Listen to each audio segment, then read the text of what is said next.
भक्तों, क्या आपने कभी सोचा है कि वैकुंठ के स्वामी, पूरी सृष्टि का पालन करने वाले भगवान विष्णु को आखिर धरती पर एक छोटी सी चींटी की बांबी में क्यों छिपना पड़ा?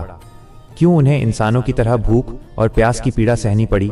और आखिर वो कौन सा दिव्य ऋण था जिसे भगवान आज तक चुका रहे हैं? आज हम जानेंगे तिरुपति बालाजी की वो अद्भुत और रहस्यमयी कथा, जिसमें प्रेम है, त्याग है, परीक्षा है और एक ऐसा रहस्य जिसने कलयुग के सबसे जागृत धाम की नींव रखी। महर्षि भृगु ने एक बार निश्चय किया कि वे त्रिदेवों की परीक्षा लेंगे।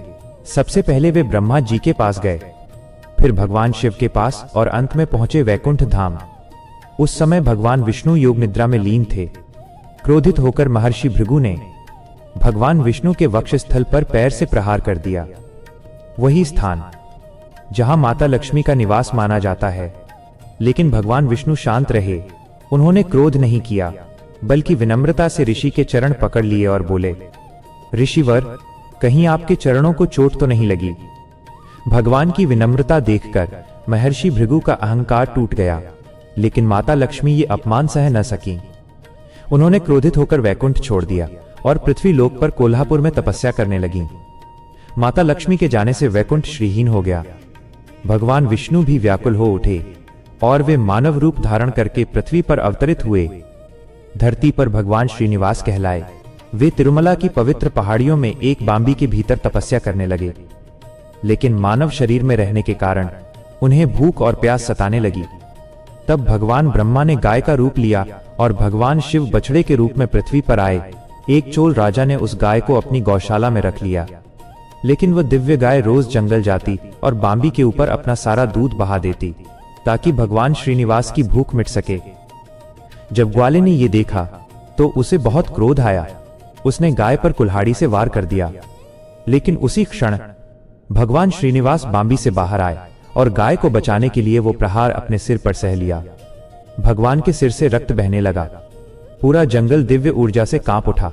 घायल अवस्था में भगवान आगे बढ़े, जहां उन्हें मिली वकुला देवी, जो द्वापर युग की यशोदा मैया का ही पुनर्जन्म थी।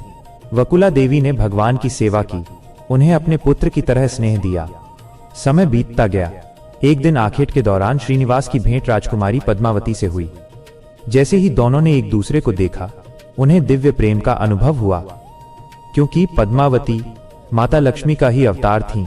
दोनों के विवाह का निर्णय हुआ, लेकिन राजकुमारी के पिता आकाश राजा ने कहा, विवाह भव्य होगा और सारी व्यवस्थाएं वर पक्ष को करनी होंगी। अब समस्या ये थी कि भगवान श्रीनिवास के पास एक भी स्वर्ण मुद्रा नहीं थी। तब उन्होंने देवताओं के कोषाध्यक्ष कुबेर देव से ऋण लिया। कहा जाता है कि यह ऋण 1,14,00,000 स्वर्ण मुद्राओं का था और एक दिव्य समझौता हुआ, जिसमें तय हुआ कि भगवान कलयुग के अंत तक इस ऋण का ब्याज चुकाते रहेंगे। भक्तों, मान्यता है कि आज तिरुपति बालाजी मंदिर में जो भी दान चढ़ाया जाता है, वो उसी दिव्य ऋण को चुकाने में भगवान की सहायता माना जाता है। विवाह के बाद जब माता लक्ष्मी और पद्मावती आमने सामने आईं, तो स्थिति अत्यंत गंभीर हो गई।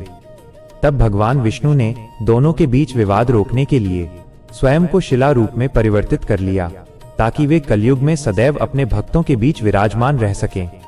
इसीलिए आज तिरुमला में भगवान वेंकटेश्वर बालाजी साक्षात जागृत रूप में विराजते हैं। जो भी सच्चे मन से उन्हें पुकारता है, बालाजी उसकी झोली कभी खाली नहीं लौटाते।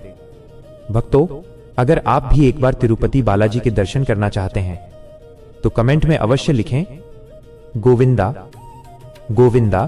वीडियो पसंद आए तो लाइक करें, शेयर करें और चैनल को सब्सक्राइब जरूर करें, ताकि ऐसी ही अद्भुत और रहस्यमयी कथाएं आप तक सबसे पहले पहुंचती रहें। जय श्री बालाजी। भक्तों, ये कथा आपको कैसी लगी? कमेंट में अपनी राय जरूर दें। ऐसी और कथा सुनने के लिए हमारे चैनल को सपोर्ट करें, लाइक शेयर कमेंट करें। और बहुत बहुत धन्यवाद जो इतना प्यार और सपोर्ट आप सभी लोग देते हैं, क्योंकि आपका सपोर्ट, प्यार ही हमारी ताकत है और हमें कुछ और अच्छा करने की प्रेरणा देता है। तो वीडियो देखने के लिए बहुत बहुत धन्यवाद। अपना प्यार सपोर्ट बनाए रखिए। कथा कैसी लगी कमेंट में जरूर बताइएगा। राधे राधे दोस्तों, मिलते हैं नई वीडियो में।